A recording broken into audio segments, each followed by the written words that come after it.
What if I told you that vampires are actually real, but they're not what you think they are? Not just the man with the fangs.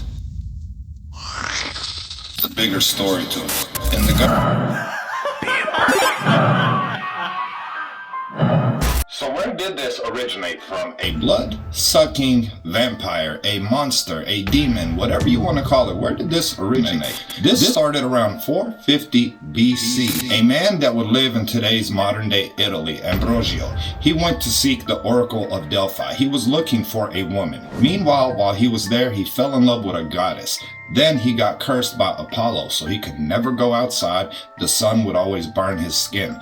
Later, he stole a bow from Artemis, that's the moon goddess, Apollo's sister. Artemis also cursed him that he can never touch or be around silver, but also he can't die. And as we all know, these vampires need blood. You know, the human stuff, the red stuff, not the Kool-Aid man stuff, but the other stuff in order to stay alive. But how does that fit in today's society? You can see it when you look out your window or when you turn on your television.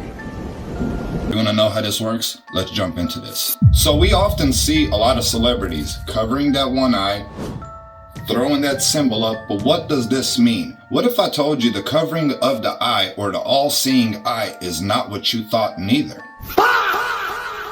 Now hang with me, TikTok and every other platform. This is for entertainment purposes only, okay? What? I'm not making claims here. I'm just telling you what I've read. Okay, listen, Linda. This is entertainment only. So meanwhile, you see all these celebrities always throwing up that pyramid, right? And then every now and then they'll cover that eye up. But why? Let me tell you about this lizard. This is a iguana. Not all of them, but these water iguanas, these aqua iguanas are known to feast on blood. Also, the Komodo dragon also likes the taste of blood and sometimes needs it due to their low iron. However, there's a myth about a vampire lizard. But is this really a myth? Because watch this. Creatures are called Vrill. They come up from underground different spots all over the world. There's a 1 to 1.5 foot tall one. That's the Vrill type 1. So where the hell did this come from in today's modern society? It started in the 1940s when a very angry little man started reaching out for ancient artifacts and ancient technology because he was trying to get or build something called a Wunderwaffen because he had seen some prophecy that the Jews had and he was trying to avoid it at all costs. What? This little angry man started a society, a secret society, if you know what I'm sizzling. He called it the Vrill Society. But what is the Vrill? What do you know? The Vrill is that myth, you know, that myth that doesn't exist, that unexisting vampire lizard. It's not just a lizard. This is more of a parasite, and what it does, it goes in through the human's eye. It's so small in the beginning that it won't really damage the eye, but it will leave bruising. Where do we see the bruising? Celebrities. Every now and then you will see a celebrity that's either in the news nonstop or getting bigger, wealthier, richer, more known, becoming a household name. They join this club. Is your eye okay? What happened to your eye? I noticed there was a bruise there. Well, it wasn't. I wasn't anywhere near France, so. Now the Egyptians knew about this as well. The Eye of Ra is a symbol for life and light. However, when you look at here, the Staph Serapis, you're going to see that on all kinds of medical stuff. That's what you see at your local medical center, the Staph Serapis. But what is this encompassing?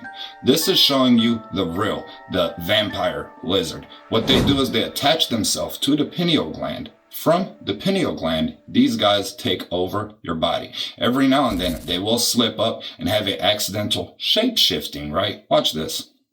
I can buy myself flowers. Though still able to do natural human things like eat, mate, show up to these events and take pictures, where oftentimes the faster the camera shutter is getting, the more clips of this we're getting. Better yet, every now and then you'll see them completely freeze, like boop boop, reboot.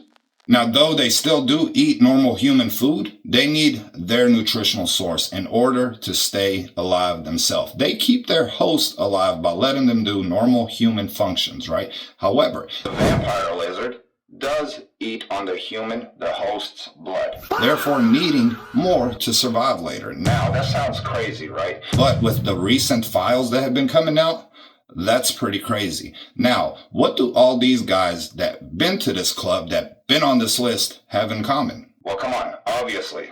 They joined the Black Eye Club.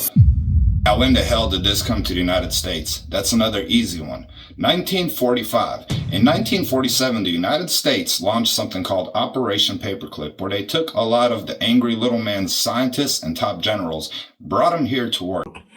Isn't it ironic that in 1947, USA has their own version of Vrill, the Real Society, but it's called The Majestic 12. My name is Armin. This is the Imperfect. If you're new to the channel, consider dropping a follow. It'll mean the world to me. I want to do a deeper dive on this, but I'm going to drop this on my YT because these platforms don't like this type of content. Now, if you do, please drop a follow. I'm trying to hit that 1 million. I really got a big goal. I'm going to do something great for a lot of people this Christmas, but I need you guys to lock in with me. Welcome to the Imperfect.